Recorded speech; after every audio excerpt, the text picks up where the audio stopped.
अवकाळी पाऊस, अतिवृष्टी यामुळं खूप मोठं राज्यामध्ये नुकसान झालेलं आहे। त्यातल्या त्यात सांगली जिल्ह्यामध्ये द्राक्ष बागेंचं सुद्धा मोठ्या प्रमाणामध्ये नुकसान झालं आहे, ऊस पिकांचं मोठ्या प्रमाणामध्ये नुकसान झालं आहे।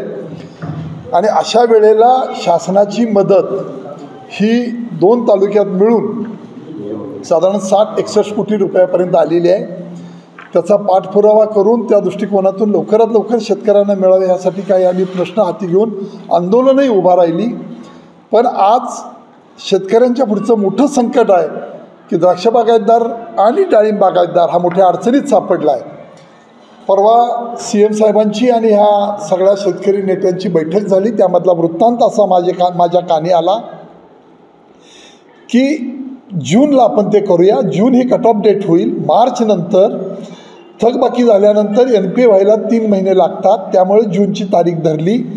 पण आमची ही मागणी आहे की सरसकट कर्जमाफी व्हावी की जे त्यांनी आश्वासन दिलेलं आहे।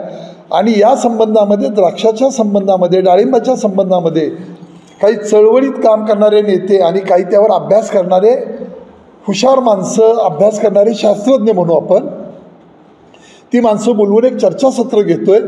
जी कमिटी नेमलेली आहे मुख्यमंत्री महोदयांनी प्रवीण परदेशी साहेबांच्या नेतृत्वाखाली, त्या कमिटीला सुद्धा आम्ही प्रेझेंटेशन देतो की द्राक्ष बागायतदारांची अवस्था काय आहे, किती कर्ज आहे, तेव्हा ते प्रेझेंटेशन देऊन सरसकट कर्जमाफी व्हावी या उद्देशासाठी पुन्हा मुख्यमंत्री, दोन्ही उपमुख्यमंत्र्यांना आम्ही भेटणार आहे आणि सरसकट कर्जमाफी हा मुद्दा धरून कर्जमाफी व्हावी यासाठी आम्ही हे सगळे प्रयत्न करतोय।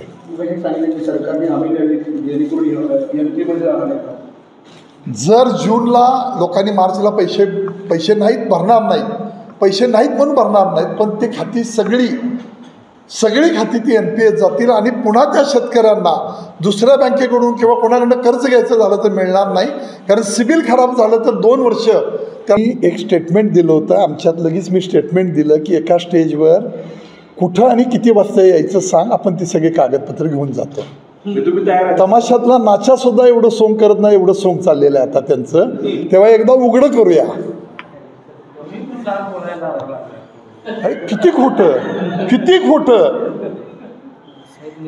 3 ते निघाले ना, निघाले 3। हे बघा, तुम्हाला आता पटणार नाही, विटा टू काकडवाडी फाटेपर्यंत म्हणजे त्या पंढरपूर रोडपर्यंत 4 पदरी रोड मंजूर करून घेतला आहे। बायपास आम्ही 3-4 बायपास बघितले होते त्यांनी सर्वे करताना, त्यातल्या त्यात कमी कुठल्या ह्याच्यातनं जातं, नुकसान तर होतंच, काही घरं थोडी येतात, कुठलं हे बघितलं, तिथं त्यांनी परवा आंदोलन केलं, मी बदल करून आणतो म्हणले, काहीही बदल नाही। ते मिनिटसुद्धा माझ्याकडे आहेत आणि कागदावरचा रस्ता तिकडनं नगरपासून काम होत आलं आहे, मनमाडपासून। आमचा उद्देश हा आहे की इकडे करण्यापाठी मग बेंगलोर मुंबई कॉरिडॉरची सरकारची घोषणा आहे, ती हायवेला तिकडं महाग जमीन आहे, इथं व्हावं म्हणजे या परिसरात चांगलं नंदन होईल, इंडस्ट्री येतील, बेरोजगारांच्या हाताला काम लागेल। तेव्हा माझी आजची बातमी लिहा, कुठं आणि किती वाजता एका स्टेजवर यायचं एवढं सांगा।